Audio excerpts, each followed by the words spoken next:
упала плита. Такой грохот был. Вот ванну продырявила.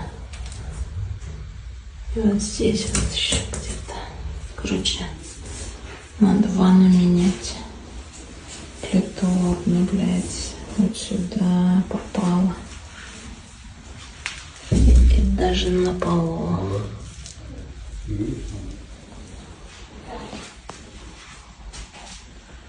Никто не трогал.